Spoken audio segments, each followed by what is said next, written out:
Gracias. Muchas gracias. Lo primero, felicitarles por su estoica paciencia aquí a lo largo de la mañana de hoy, sin ni siquiera poder haber podido salir ni un minuto. Creo que eso demuestra la fuerza, el compromiso y la mística de quienes están hoy aquí presentes y las personas que nos acompañan desde cada uno de los países. Para mí es un honor poder dirigirme hoy a todos, todas y todes con gran entusiasmo por comprobar que una iniciativa y un esfuerzo regional que nació hace un año en Tegucigalpa se sigue hoy con este nivel de esfuerzo que sin duda nos va a llevar a un lugar mejor del que estamos. Para eso estamos aquí. Por supuesto, quiero agradecer y felicitar muy especialmente, saludar a los ministerios públicos, por supuesto a través de la Red Especializada de Género, saludar, por supuesto, a la Red Sin Violencia, que es quien le ha puesto músculo a toda esta iniciativa, y, por supuesto, también saludar a los representantes de los estados que nos han acompañado, a las organizaciones que claman por los derechos de las personas LGBTIQ+, a expertos, expertas y colegas, el relator de Naciones Unidas sobre ejecuciones extrajudiciales, amigo Morris, Carmen Rosa Villa y tantas otras personas, y por supuesto a mis colegas de las oficinas de Colombia, hoy aquí, y de los países de la región. Pero sin duda que este esfuerzo sea siempre por y para las víctimas. Que no se nos olvide en ningún momento del camino que el centro y la atención tiene que ser precisamente garantizar los derechos de las víctimas. Esta mañana hemos podido reflexionar en base a datos cualitativos y también cuantitativos que nos han permitido de alguna manera dimensionar el impacto de la violencia en las vidas de las personas LGBTI, que son víctimas de estigmatización generalizada y sistemática y de discriminación a nivel social, pero también a nivel cultural y también a nivel institucional, a partir de un contexto de un patrón cultural dominante, patriarcal, religioso y heteronormativo que perpetúa la violencia en su contra. Y aquí quiero recalcar precisamente esa idea que nos transmitía Carmen Rosa, en el sentido de cómo el no haber abordado las causas estructurales de la violencia, en el caso de la violencia contra las mujeres, pero igualmente no abordar las causas estructurales de la violencia contra las personas LGBTI nos lleva, lamentablemente, a que se perpetúe la violencia y la estigmatización generalizada en su contra. La Red Sin Violencia, solamente por referirnos a algunas cifras, aunque como se ha dicho esto no es un tema de cifras, pero sí es una manera de alertarnos y tomar acción frente a un contexto de dimensiones inigualables. Honduras ha sido repetido, yo soy representante, tengo el honor de ser representante de la oficina del Alto Comisionado de Naciones Unidas para Derechos Humanos en Honduras y ha sido repetido en innumerables ocasiones a lo largo de esta jornada y no precisamente por hacer la tarea bien. Pero si vamos nuevamente a esas cifras, 2.841 personas, según las cifras del Observatorio Regional de la Red Sin Violencia, entre el 2014 y el año 2023 fueron asesinadas en al menos 10 de los países integrantes de la red y la mayoría de los casos continúan en la impunidad. Estamos hablando de cifras que claramente podrían ser las cifras de un contexto de un conflicto armado. Pero no se toman las debidas acciones por parte de los estados. Y en ese sentido, una idea que ha estado girando en todas las intervenciones precisamente es la idea de las obligaciones de los estados. La obligación y el deber de proteger el derecho a la vida, que exige que se adopten medidas especiales de protección hacia las personas en situación de vulnerabilidad, cuya vida se encuentra en particular riesgo, como es el caso de las personas LGBTI, debido a las amenazas, a la estigmatización, a la represalia y a los patrones, como digo, de violencia preexistentes. Los estados deben responder de manera urgente y eficaz para proteger a las personas que se enfrentan a estas amenazas y a estos riesgos. Ya no es momento para continuar por parte de los estados demorando la tarea de adoptar medidas urgentes. Estamos hablando de una responsabilidad que ha sido establecida, y lo hemos visto aquí, por los organismos internacionales y regionales en materia de derechos humanos, por los procedimientos especiales y que forma parte de la normativa y la jurisprudencia. Es decir, el contexto normativo está claro, pero del contexto normativo a la implementación existe la gran brecha y es a lo que nos tenemos que abocar en este momento. Como hemos venido reflexionando desde hace un año en los múltiples intercambios que siguieron al encuentro en Bogotá, son pocos los avances en las investigaciones, por no decir ningunos, algunos casos se han presentado aquí, Y es clave, sobre todo, fortalecer los mecanismos destinados a prevenir e investigar desde una perspectiva de interseccionalidad para dar cuenta de esas discriminaciones estructurales que permitan comprender las circunstancias y contextos en que ocurre el crimen. Relevando algunos de los aspectos, porque tengo varias notas, y aprovecho para agradecer aquí a mi colega Iris, que desde nuestra oficina de Honduras ha estado impulsando todo este esfuerzo desde hace ya mucho tiempo. Son muchas notas, pero no les voy a aburrir con un recuento pormenorizado, incluso las podemos compartir en algún momento que sirvan de base para la sistematización de este espacio, pero sí algunas ideas principales. El ministro de Justicia y del Derecho, que inauguraba la actividad, decía: ya es hora de que el Estado nos cuide. Sí, pero no queremos un Estado que nos cuide desde una mirada patriarcal. Queremos un Estado que nos cuide desde su obligación de garantizar derechos humanos.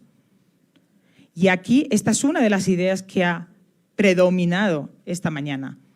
El Estado es el único responsable y primer responsable en garantizar derechos humanos. Por supuesto, a partir de sus obligaciones de prevención, investigación, sanción, reparación y garantías de no repetición, y a través del principio de diligencia reforzada, que, como se decía, la mayoría de funcionarios y funcionarias no saben lo que es y menos aún cómo aplicarlo. Importante también, al principio se decía, nos decía Mariela Laboceta precisamente, una frase que me ha gustado mucho, y es que la comunidad hable con el sistema de justicia para que lo pueda transformar. Efectivamente, como el sistema de justicia ha quedado en algunos casos tan obsoleto y alejado de la realidad, lleva efectivamente a contribuir a esos patrones de impunidad.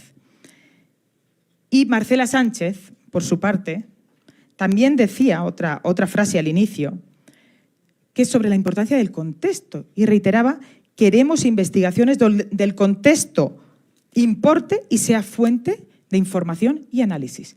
Estas tres ideas de la introducción han guiado todas las intervenciones a lo largo de hoy. La obligación de los Estados, las obligaciones de los Estados, no estamos hablando de estándares, recomendaciones, estamos hablando de obligaciones, hay que subrayarlo. Porque los Estados a menudo se refieren a algunos elementos de las obligaciones como derechos, no, pero eso es derecho extranjero. Yo lo he oído en más de un funcionario, creo que muchos de nosotros y nosotras también. No, estamos hablando de que estos son obligaciones para cada funcionario y funcionaria, a quien hay que exigirle efectivamente rendición de cuentas por el no cumplimiento, en ese caso. Y la otra idea, además de la obligación de los Estados, el deber de diligencia reforzada, la necesidad de transformar el sistema de justicia para asegurar la investigación y sanción adecuada y la importancia del contexto. Concretamente, en el primer panel, algunos de los elementos que quiero destacar, por supuesto, el primer panel sobre todo se dedicó, la parte inicial estaba orientada a la caracterización del contexto y a la caracterización de las víctimas, porque no podemos diseñar un modelo de protocolo si no tenemos en cuenta el universo en el cual se pretende aplicar, sabiendo que es un universo y un contexto, como bien se nos decía, asimétrico. Entonces, lamentablemente, la debilidad que tenemos por el subregistro, es decir, la cifra negra, el subregistro que existe en la mayoría de los países, por condiciones que tienen que ver con el miedo y estigmatización en el cual las víctimas tienen que actuar, miedo a la denuncia, temor a represalias, por la incapacidad e incompetencia, en muchos casos, de los funcionarios y funcionarias judiciales, pero, obviamente, todo esto, lamentablemente, salpicado por un contexto que sigue estigmatizando y que sigue discriminando, y es lo que permite la base de esa violencia. Estas cifras de violencia, lamentablemente, solamente se pueden explicar en un contexto de estigmatización y discriminación profunda. De lo contrario, serían imposible que los Estados permitieran estas cifras sin tomar medidas responsables y contundentes al respecto. 344 personas LGBTI asesinadas en 10 países de la región. Por ejemplo, algunas de las cifras, y la mayoría tuvieron lugar en el espacio público con armas de fuego, sevicia y otros elementos. Elementos como el exceso de violencia o el perfilamiento de las víctimas a partir de su orientación sexual, identidad de género diversa, son precisamente elementos que lamentablemente están en torno a la violencia de las personas LGBTI. También me llamaba mucho la atención el hecho de que, lamentablemente, muchos de los casos, concretamente se habla de 49 casos, en 49 de esos casos ha habido elementos o hechos de tortura y violencia sexual también para la comisión del crimen, para la comisión de la muerte, del homicidio. Y en 19 casos, también se nos decía, perdón, en 22, también desaparición forzada. ¿Cuántas investigaciones se están conduciendo a partir también de la multiplicidad de derechos violados y la cantidad de delitos concurrentes que se dan en estos hechos? No solamente hablamos de homicidio, sino de homicidio de la mano de desaparición forzada. El homicidio no subsume la desaparición forzada, no vamos a entrar ahora en tecnicismos, pero no, son delitos diferentes. El homicidio, la desaparición forzada, la tortura y la violencia sexual. ¿Cuántos casos conocemos que se hayan investigado bajo precisamente la concurrencia de esta multiplicidad de delitos? Creo que prácticamente ninguno. También en esa primera intervención, después de Gustavo Pérez, Vanessa nos hacía también una reflexión sobre las obligaciones del Estado en términos de prevención, investigación, sanción, reparación y garantías de no repetición. Y qué mal estamos en todas, pero sobre todo en garantías de no repetición.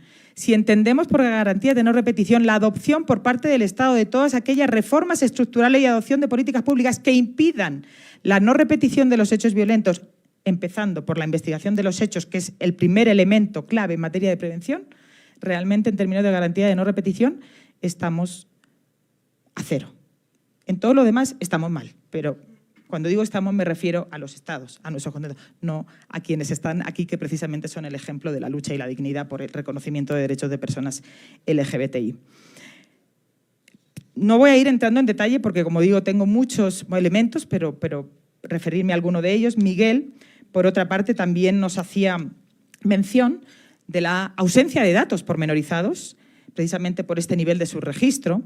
También cómo se ha iniciado a partir por el trabajo de la CIDH en 2008 un proceso de recopilación de datos de hechos de violencia que están en el sitio web y que es importante también en este sentido. Y sobre todo, también, lamentablemente, que la edad de las víctimas se sitúa, y lo vemos, en personas jóvenes, de 20 a 30 años. En el caso de las mujeres trans, además ya sabemos, la edad media, 40 años. Entonces, de alguna manera, los estados están permitiendo que se asesine el futuro de las generaciones. Estamos hablando de víctimas realmente que son jóvenes y que son quienes tienen precisamente en su mano las posibilidades de sentar y construir un mejor futuro. En cuanto al panel 2, quería, sobre todo lo que decía Beldis Hernández, en términos de los datos sobre la situación de violencia y cómo se reconocía cómo opera el fenómeno criminal y los patrones de violencia, lamentablemente para prevenirla, reconocer el tema del prejuicio, no solo en el agresor, pero también en el funcionario, el tema del prejuicio. Y también hablaba de la importancia de la motivación, es decir, todas las investigaciones deben partir como hipótesis primaria a partir de la motivación por prejuicio. Después se pueden considerar otros elementos. Pero si se descarta la motivación por prejuicio en estos hechos, claramente la investigación está conducida a no establecer la verdad sobre los hechos. Y bueno, también además se nos daban elementos sobre cómo identificar la motivación prejuiciada y otros de gran valía para el trabajo. Agustina Calabro, por su parte, hablaba de la necesidad de pronta investigación y sin demoras, y cómo la investigación debe ser efectiva e imparcial de las violencias y, sobre todo, nuevamente, la idea de partir de la hipótesis de la existencia de prejuicio dado el contexto generalizado de violencia contra las personas LGBTIQ+. Y, sobre todo, el desarrollo de investigaciones libres y sin estereotipos y prejuicios basados en esa orientación sexual y identidad de género o expresión de género real o percibida de la víctima. Y la necesidad de la recolección de evidencia para acreditar un posible contexto de prejuicio y violencia. La recopilación de evidencia en los momentos iniciales de la comisión del hecho es clave para el esclarecimiento y clave para la investigación.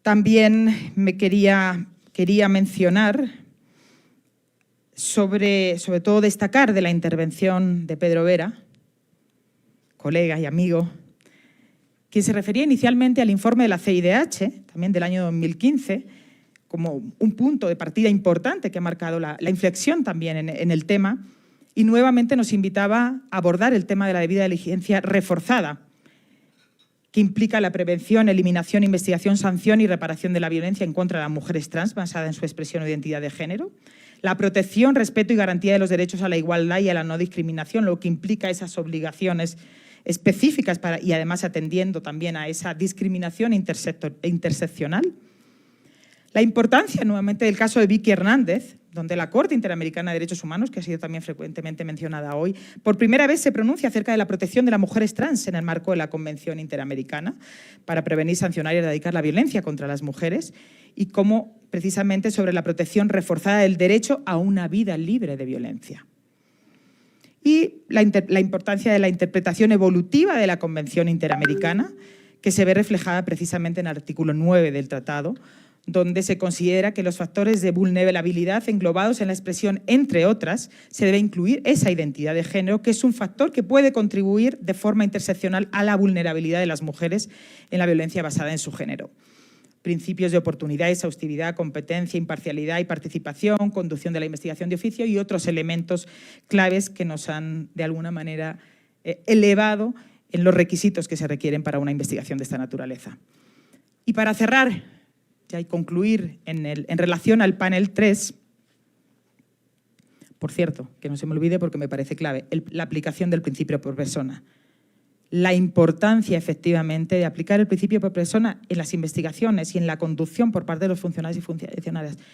Es decir, lo que más beneficie a la persona humana, básicamente. Y como decía, ya para terminar, en relación al panel 3, Nail Cerón, colega también de Honduras, nuevamente nos invitaba a la reflexión en torno al caso de Vicky Hernández. Por cierto, gracias, Nail, que me has elevado el rango. Me ha denominado alta comisionada de la ONU para los Derechos Humanos en lugar de representante de la oficina en Honduras. Así que gracias por esa promoción automática y express. Y cómo efectivamente el caso de Vicky Hernández, en términos de obligaciones, cómo avanzamos a partir de esa jurisprudencia en asumir que es una obligación adoptar un protocolo de investigación y administración de justicia durante los procesos penales para casos de personas LGBTI víctimas de violencia.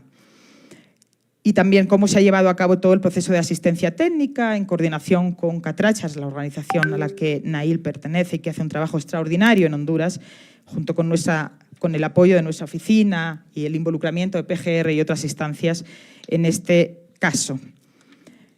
Y, por supuesto, el apoyo invaluable de Morris, que ya ha venido una vez y seguramente apostaremos a que venga otra para continuar en estos esfuerzos. Quería también, ya pasando al… importante el tema del reconocimiento de la identidad de género, ¿no?, que permita adecuar los datos a la identidad en los documentos de identidad y en los registros públicos, y que obviamente pues, es un tema clave en Honduras y en otros muchos países de la región. ¿Qué rescatar de la intervención de Carmen Rosa Villa? Pues todo, pero como no tenemos tiempo, y ya lo dijo ella, yo simplemente me quedaría con cómo efectivamente la experiencia de la construcción del protocolo de investigación de muertes violentas de mujeres nos puede guiar, y a eso también nuevamente se referían después, nos puede guiar en la construcción de este protocolo, en términos de lecciones aprendidas, qué es lo que funcionó y lo que no funcionó. Y en este sentido, cómo los objetivos de nuestra oficina en ese trabajo eran claves en términos de fortalecer las capacidades nacionales para investigar, juzgar y sancionar las muertes violentas por razones de género, cómo reforzar la eficiencia del sistema de justicia para garantizar el derecho de las víctimas de acuerdo con obligaciones internacionales, y la importancia de luchar contra la impunidad. Ese es el gran tema. La impunidad no solamente evita la prevención, sino que perpetúa la violencia y perpetúa el hecho de que no se conduzcan investigaciones adecuadas. Entonces, es clave y creo que con este ejercicio precisamente estamos apuntando a ello. Y finalmente, el objetivo de ese protocolo, que no es distinto al que nos guía en la construcción de este otro protocolo, que es precisamente brindar a los y las operadores de justicia, les operadores de justicia, una herramienta práctica y concreta que guíe las investigaciones y las estrategias judiciales. Y para concluir, también Mariela Labozzetta nuevamente retomaba estos elementos de la construcción del protocolo sobre muertes violentas de mujeres y nos recordaba la importancia de tomar definiciones a priori que todavía no hemos tomado en relación a la construcción de este protocolo, es decir, el alcance, los destinatarios, las y les destinatarios, es decir, todos esos elementos que es clave. Término entonces es clave. Las definiciones que hay que tomar y las decisiones, en segundo lugar, la construcción y redacción del protocolo y finalmente la implementación, que lamentablemente la implementación es el gran problema, la aplicación. No queremos un protocolo que quede engavetado en las oficinas de las personas encargadas de la Administración de Justicia y las investigaciones, o de los y las ministras de Justicia. No queremos eso, no queremos literatura de derechos humanos. Queremos implementación efectiva de este protocolo, obligatoriedad en aquellos países. Y qué importante, como Marcela invitaba al ministro de Justicia y del Derecho de Colombia, que esperamos que acepte esa invitación, a liderar el proceso a nivel regional, es decir, convocar a sus pares en esta obligación. Y Alba Rueda, ya para finalizar también, nos hacía una mención a las asimetrías que existen en el continente, al hecho de que 19 países de América Latina, 19, no reconocen derechos de las personas LGBTI. ¿Y cómo vamos a trabajar un protocolo que después tendrá que ser adaptado? Después tendremos protocolos nacionales muy seguramente que tendrán que ser adaptados, o una adaptación, ya se buscará la fórmula para generar esa obligatoriedad. Y el tema clave de la importancia de la perspectiva de género en las políticas públicas. Es decir, se trata de un tema de inclusión de las personas LGBTIQ+, en el diseño de las políticas públicas. No es un tema de consulta, no es un tema de consulto y después hago lo que quiero. Es un tema de que las voces y la experiencia de las víctimas en su calidad, como se reconocía por parte de Alba Rueda, de sujetos políticos, tiene que estar desde el inicio en las políticas públicas. Y ya por razones de tiempo, antes de que Diana me quite el micrófono, simplemente decir que la dignidad de las víctimas LGBTI, unas presentes y otras lamentablemente ausentes como consecuencia de la discriminación y violencia en su contra, sea ojalá el motor y la razón que nos guíe y que guíe nuestros esfuerzos en favor de un protocolo hacia la justicia sin impunidad. Muchas gracias.